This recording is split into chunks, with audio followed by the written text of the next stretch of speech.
Okay, so how do I do this, right? Again, it may take some practice, but once you get used to it, it's not that difficult. Why not? Okay, well, because then you'll be just writing down x minus 1. Okay, actually, you can go ahead and write the answer here. 2 times x minus 1 plus 3 times y minus negative 2, which will become y plus 2, plus 1 times z minus 4. So sometimes the students get mixed up, like which ones are which. Remember, these are the coefficients, right? And then the point the plane goes through follows the negative sign in each of the each set of parentheses. So this is equal to 0. And what I was saying, as the word acceptable is that this is an acceptable answer because this clearly is an equation that describes this plane. And what that means is XYZ is on this plane if and only if it satisfies this equation. This clearly writes and states the eligibility requirement for XYZ to be on this plane. Every XYZ that satisfies this equation is on the plane, and every point on the plane satisfies this equation. However, I would appreciate it if you actually work this out, all right? And so you have what? Negative 2 plus 6 minus 4 is equal to 0, right? And ooh, that is interesting. I didn't mean to have that, but this adds up to 0. So 2x plus 3y plus z is equal to 0. This one is a lot easier for me to grade. So, but by the way, this also tells you that this plane goes through the origin. So I did not know that. From this description, there's no way that you could have just said, oh yeah, this goes through the origin. But this one actually allows you to know that. And also, by the way, if you write things like 20x plus 30y plus 10z is equal to 0, Do you think these are the same? No, 10. Do you think these are the same plane? I mean, equality, and they are the same equation, right? Or essentially the same equation, equivalent equation. But one looks 10 times as big. So does it mean that one is 10 times as big of a plane as the other one, even though they're both infinite? Well, no, the answer is they are exactly the same plane. And again, the plane meaning the set of points, right? So they describe the same thing. So both of these and this, okay, would be, oh, sorry, this goes away. I have to undo it.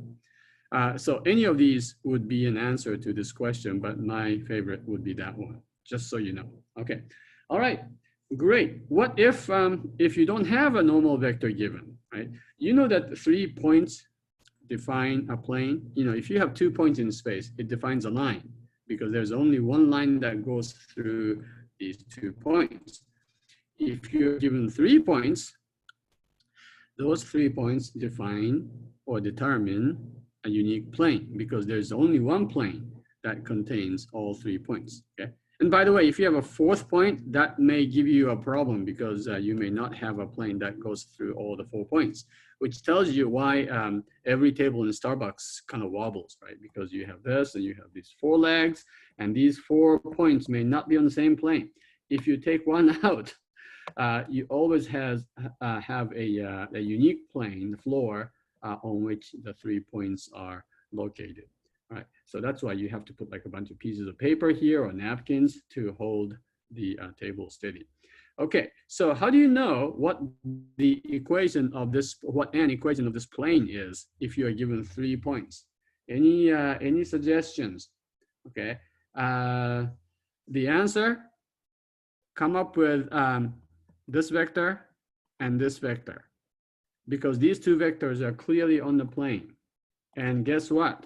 From these, you can find one vector that is perpendicular to both. Does it sound familiar? Is there any way you know by which you can find a vector that is perpendicular to 2 given plane vectors? The answer, absolutely, right? You use the cross product, yes. Okay, so what if you don't have a normal vector n, but are given 3 points on the plane? The answer, use the cross product. So what you do is you pick, like point P, Q, and R, and the PQ and R are given. So find PQ, find PR, take the cross product, N, and use this N as, this, and then you can use either P, Q, or R, regardless. You can use any of them as your point X naught, Y naught, Z naught. Let's do an example. Find an equation of the plane. Now remember, an equation because there could be several, of the plane through this, and that point. Okay, so I can call this P, and the second one Q, and the third one R. Okay, so let's find PQ. You may want to pause this and say, what is this? You can do PQ and PR. Try to find these and find the cross product, and you can let that be N, and you can use any of these points as your X naught, Y naught, or Z naught. Okay, if you like to, you can pause this for a few seconds and then try to answer this question and come back when you are done. All right, PQ should be, oh, by the way, don't mix up PQ with QP. Right? You have to come up with an equation or a vector that will take you from P to Q. So X has to go from 2 to -9. And that's not 11, it's -11, right? So what you have to do is to subtract this minus that, okay? And then same thing, 0 minus 1 is 1. And then 0 minus -3 is 3. Okay, so PQ is the vector that would allow you to go from P to Q.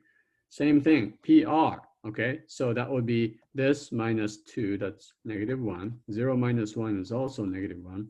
-2 minus -3 is actually 1, okay? So then you take the cross product and we are going to call that N, because that would be, just like the picture says, it is a normal vector to both PQ and PQ and PR, which means that this N, which I'm about to obtain, is a normal vector to the plane, which we would like to describe.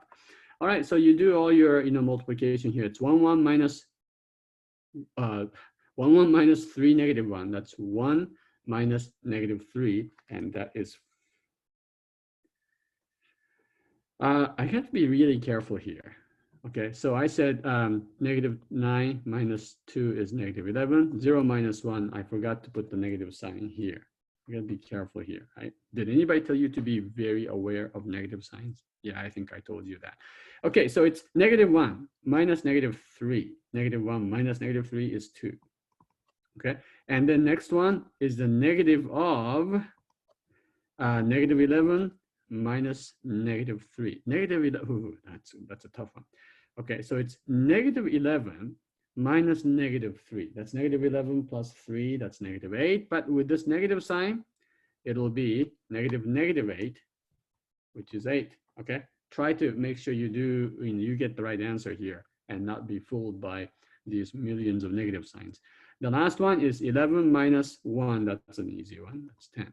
Okay, so you can use this N if you'd like. Okay, I personally, I'm not going to do this right now, but I personally use something that's smaller. If I notice here that everything is an even number, I can use 1, 4, 5 here, for instance. I can divide everything by a certain constant, and it'll still be normal, so I can use that.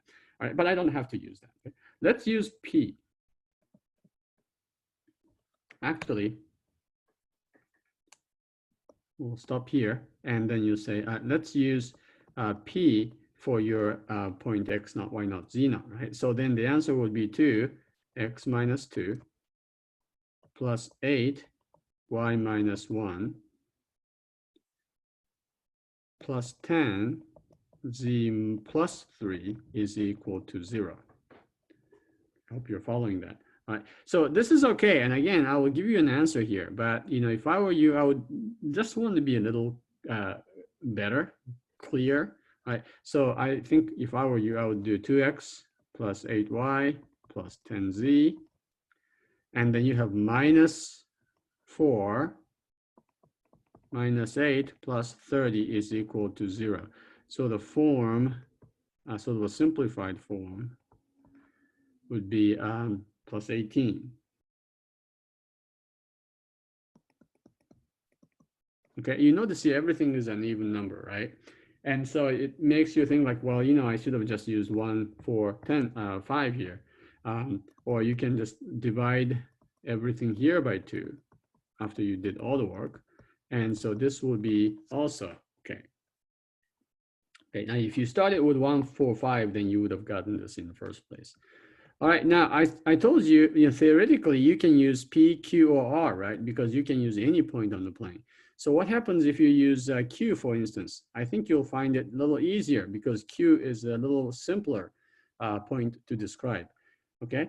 And in fact, let's use N is equal to 145, which is half of this N. I told you you can use that, right? You can use any normal vector. So this is okay too. Let's just call this N1 because it's not the same as N. All right, so if you use that, it's 1. And then you have X minus negative Q, which is X plus, what did I say, Q? No, X plus 9. You know why I call this 9Q? Because in Japanese, the number 9 is pronounced Q. And I'm looking at this letter Q and get them mixed up. Okay, so this is 1 times X minus negative 9, which is X plus 9, plus 4 times Y minus 0, plus 5 times Z minus 0 is equal to 0, right? Oh, one more thing I should mention here. Okay, I'm using Q, which is negative 900. So this is it. Okay, so another common mistake is that some students are so careful and focusing on the left-hand side that that's all they write. That's your answer. All right, now I sympathize with you if you stop your equation here, but with all due respect, this, what you wrote, is not an equation because there is no equal sign. This is just a mathematical expression. All right, so if you're asked to provide an equation of anything, make sure what you write is an equation.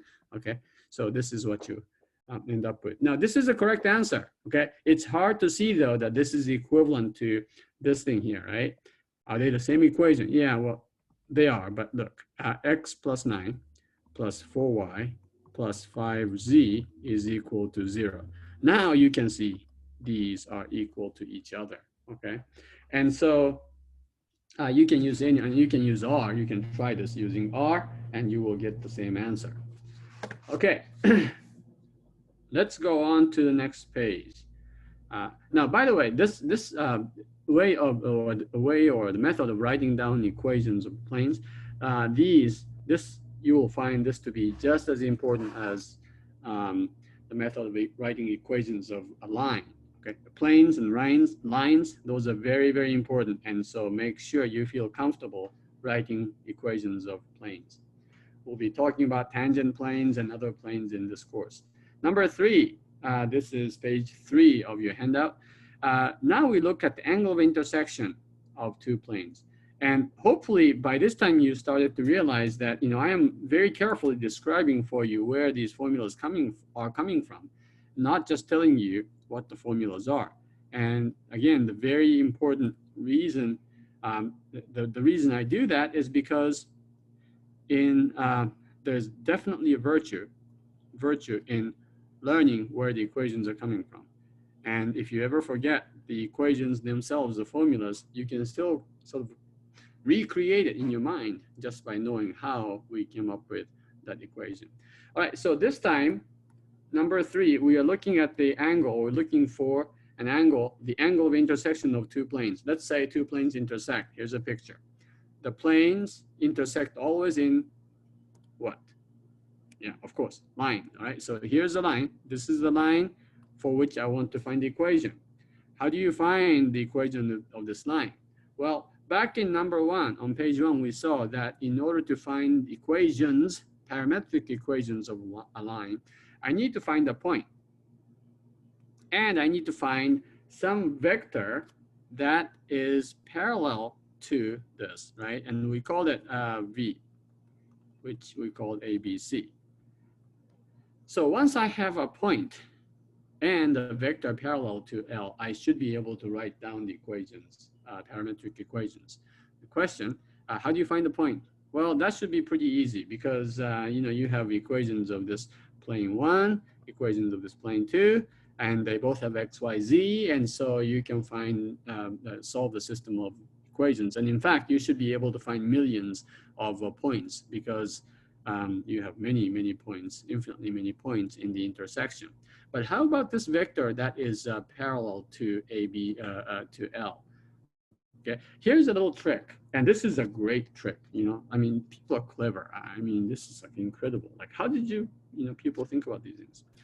All right, so remember, P1, that's a plane. So when you are given the equation of this plane, you can read off that ABC, and that would give you a normal vector to P1. P2 is also a plane, and you'll be given an equation of this plane. You read off the coordinates of x, y, and z, and that will give you something normal to P. Okay, so that's what I have just drawn. Those two vectors are normal vectors. So this we'll call this N1 and N2. Now, how do you think V is related to N1 and N2? Remember, this V is on the plane P1, and therefore V and N1 have to be perpendicular to each other. But V is also on P2, and that means V and N2 are perpendicular to each other. In other words, I'm looking for a vector V which is perpendicular to both N1 and N2. Wow, we have that tool. We need exactly what? The cross product. Okay, so here's the idea. We take a system of equations and solve that to find some random point x naught, y naught, z naught. Okay, all you need is just one point. You don't have to have a complete solution. And then you take the cross product of N1 and N2, kind of find V, and then we go back to page 1 of this handout to write down the equations of the plane. All right, so what's given is that you are given 2 points, two non-parallel planes. If you're given 2 parallel planes, then you'll have a very hard time finding the intersection, because by definition, parallel lines do not intersect. But if you are given 2 non-parallel lines, they do intersect in the line, and you will be finding the equations of this line L.